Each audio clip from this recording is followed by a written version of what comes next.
Bonjour. Permettez-moi tout d'abord de vous souhaiter la bienvenue à toutes et à tous à cette séance intermédiaire entre nos deux sessions d'atelier.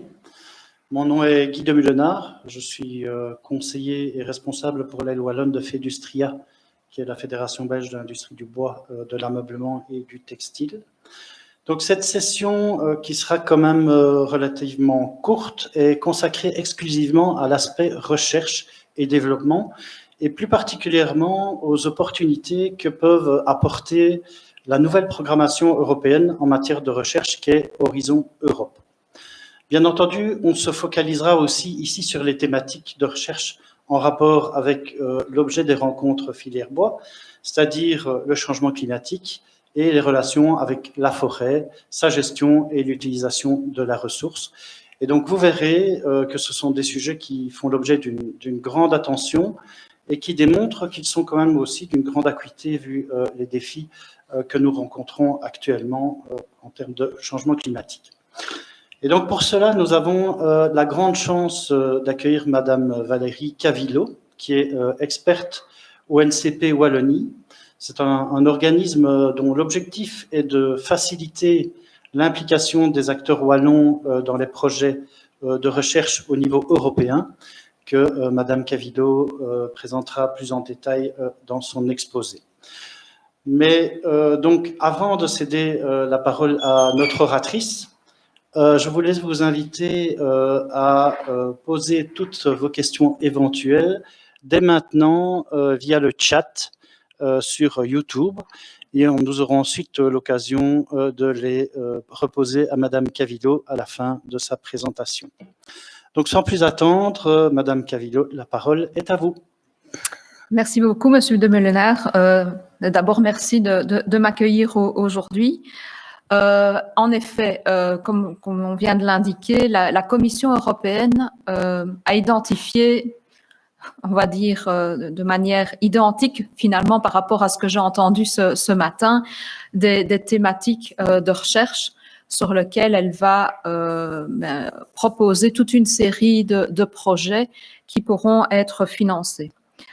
Donc on se rend compte que les thématiques sur lesquelles on se pose énormément de questions au niveau de la filière bois actuellement sont des thématiques qui se posent de manière globale au niveau de l'Europe.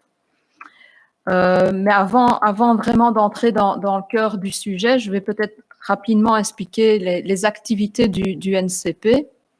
Donc, on a le National Contact Point, ici basé en Wallonie. Donc, il faut savoir que la Commission européenne demande à ce que tous les pays participants aux appels Horizon Europe mettent à disposition des entreprises, des centres de recherche, des organismes de recherche de manière générale, également des ONG, mettent à disposition un NCP afin de les aider à prendre part à des projets européens. Donc, notre rôle, on est financé donc par la région wallonne pour vous aider à prendre part à des projets européens.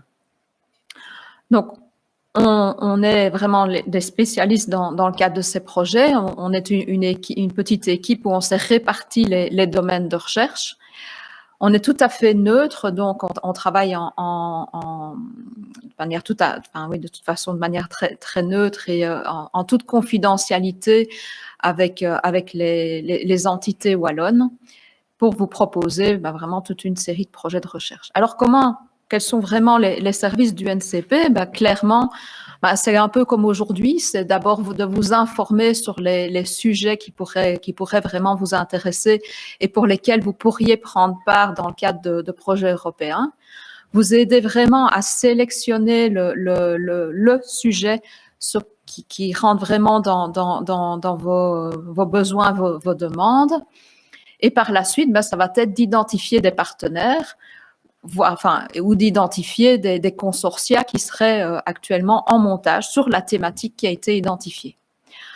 Ensuite, c'est l'accompagnement vraiment au montage du projet, à la réflexion de celui-ci, parce que on va le voir, quand la Commission européenne dépose des appels à projets, ils sont relativement complets. C'est vraiment une problématique qui est posée et pour laquelle il va falloir se mettre à plusieurs pour y répondre.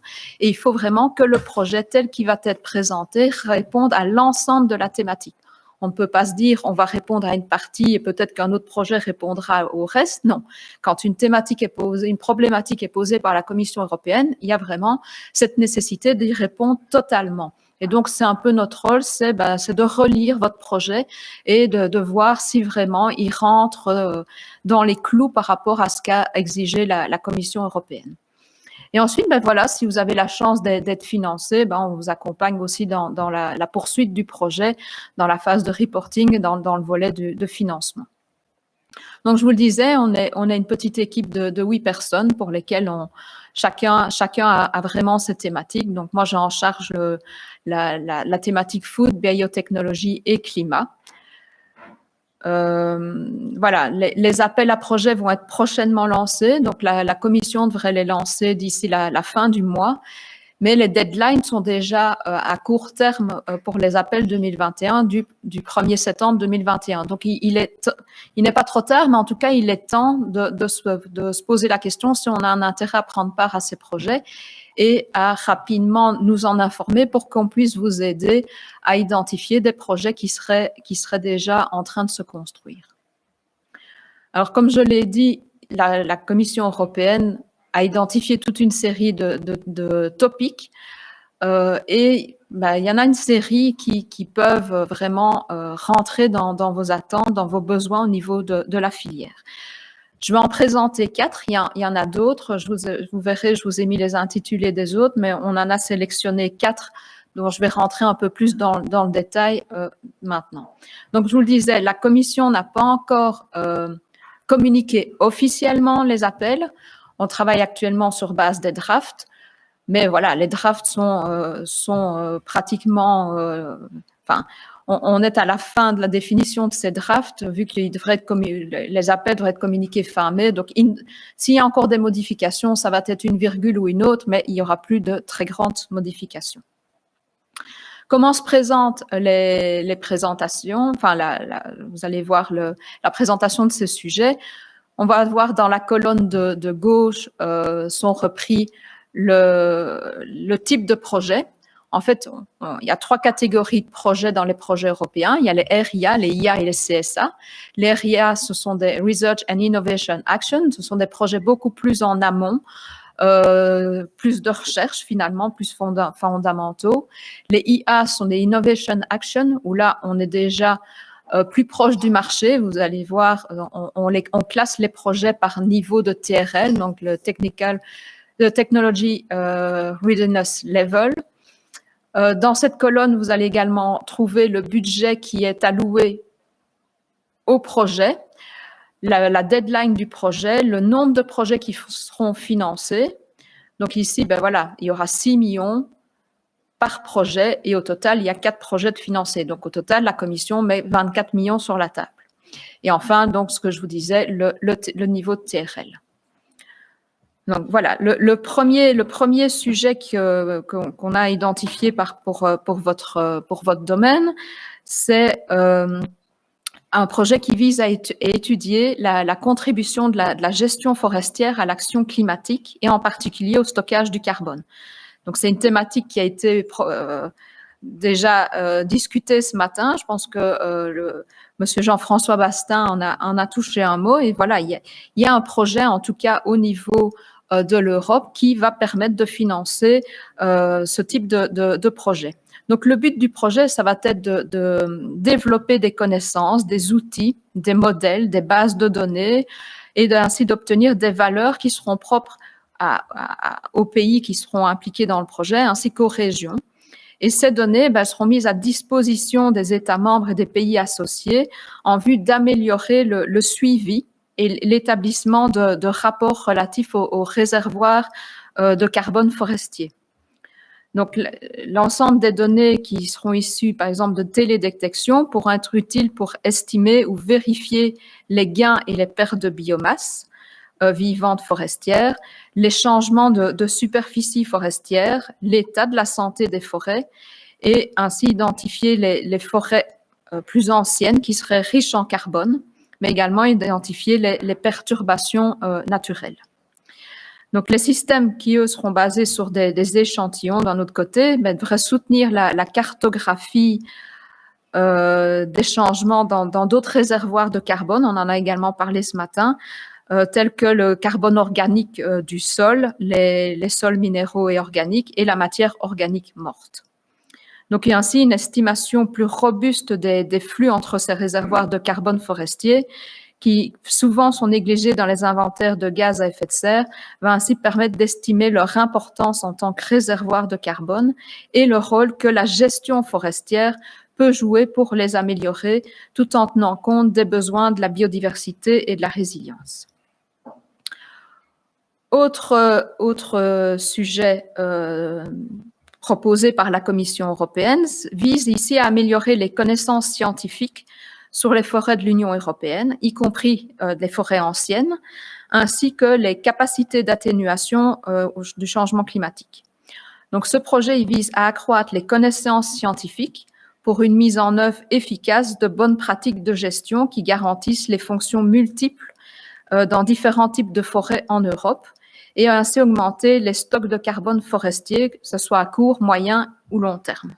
Donc, le projet il devra contribuer à une meilleure compréhension des pratiques de gestion qui sont favorables autant pour le sol que pour la végétation, la sélection des espèces et les rotations pour améliorer les stocks de carbone forestier à l'épreuve du climat.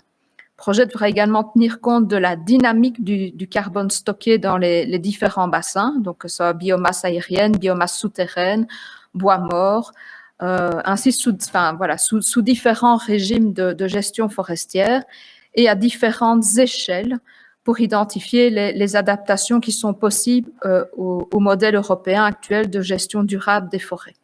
Le projet visera également à améliorer l'intégration des forêts européennes, y compris les pratiques forestières, dans la modélisation climatique mondiale et régionale.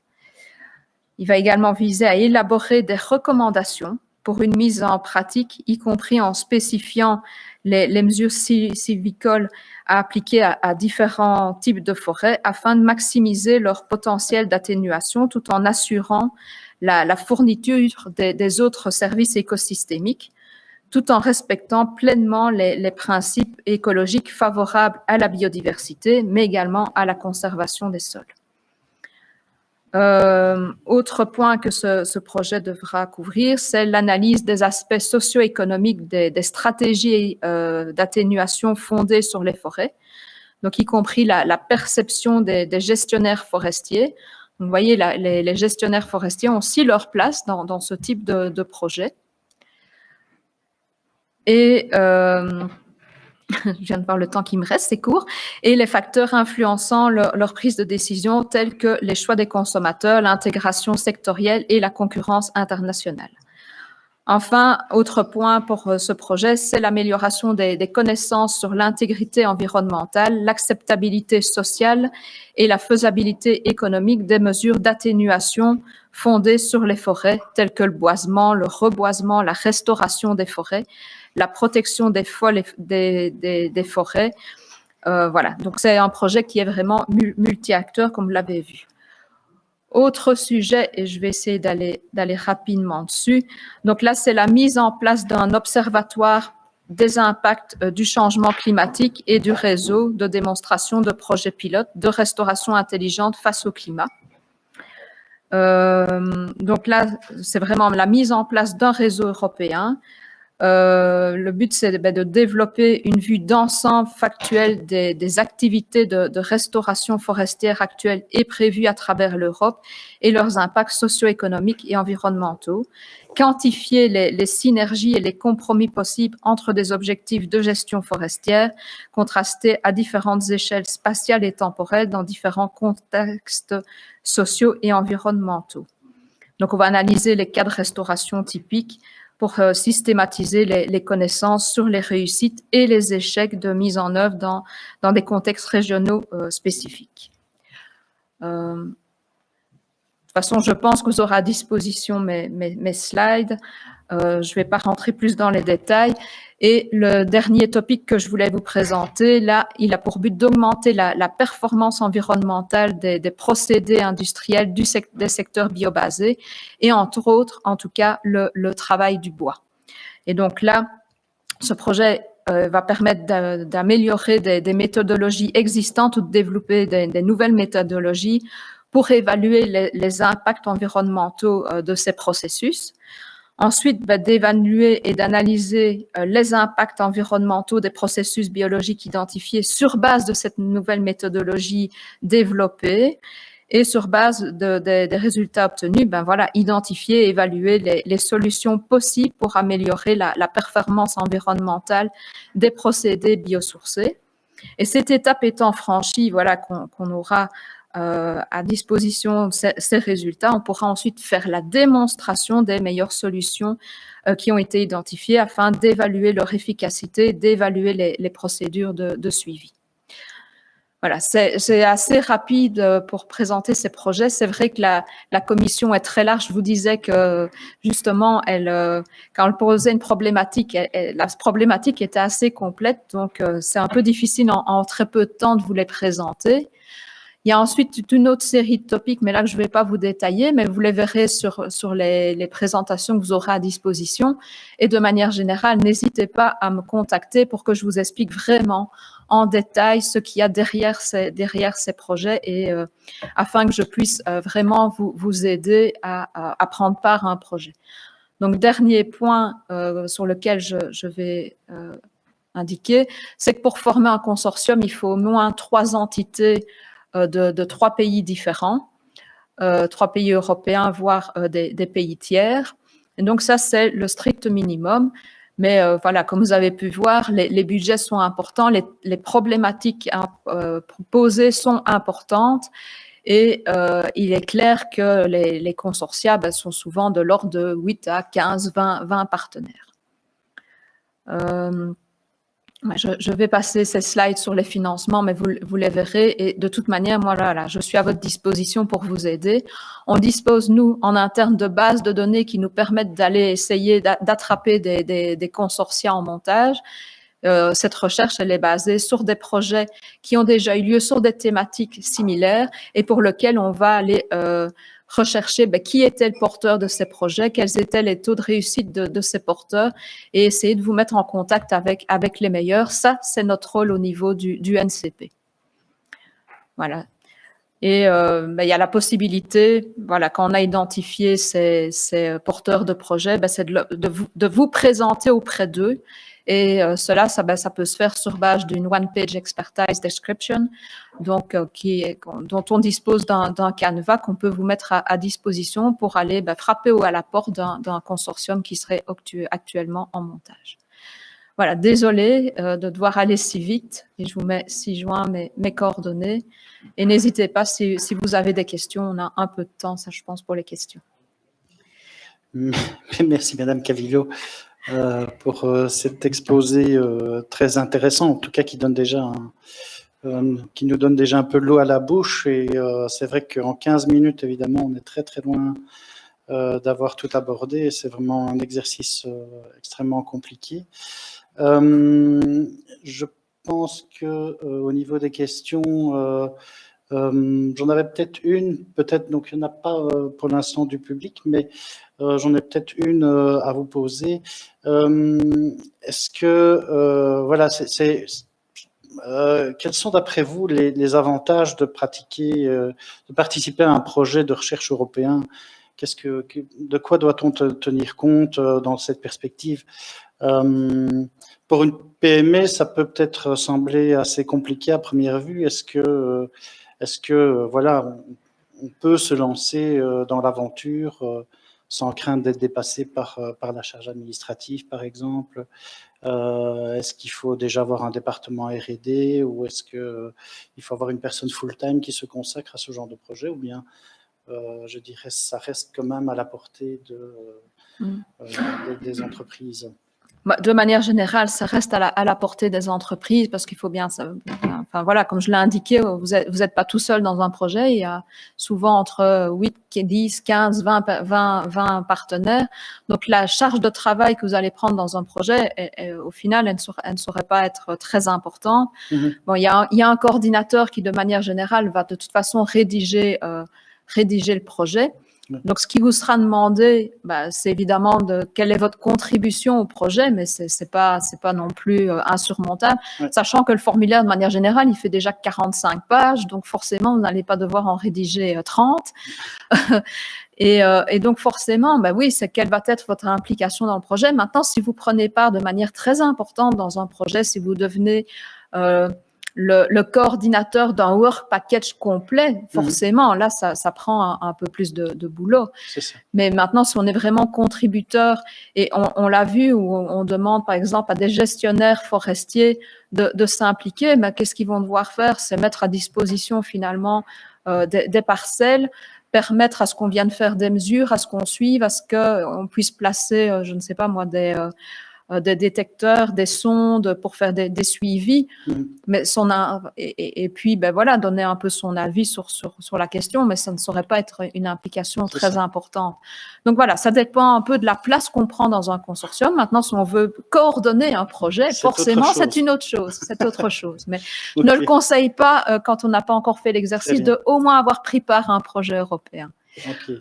Et au niveau des avantages, c'est vrai que ça permet d'entrer dans un réseau, européen, d'être en contact ainsi avec d'autres, et finalement de ne pas non plus regarder passer le train et de voir que y a des choses qui évoluent et que on va louper le coche et que finalement on risque d'être dépassé au niveau technologique par rapport à d'autres pays. Donc et le fait qu'on arrive maintenant dans une nouvelle programmation européenne fait que c'est le moment, c'est vraiment le moment de rentrer dedans et de mettre un pied dedans. C'est le moment, c'est l'instant. Voilà. Ok, parfait.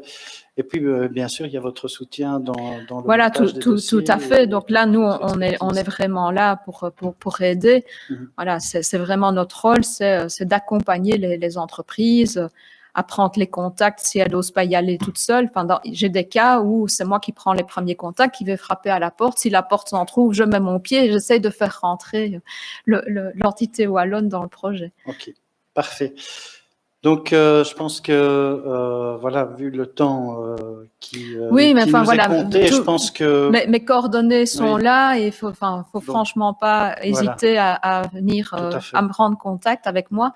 On intervient de manière tout à fait gratuite. Donc, voilà.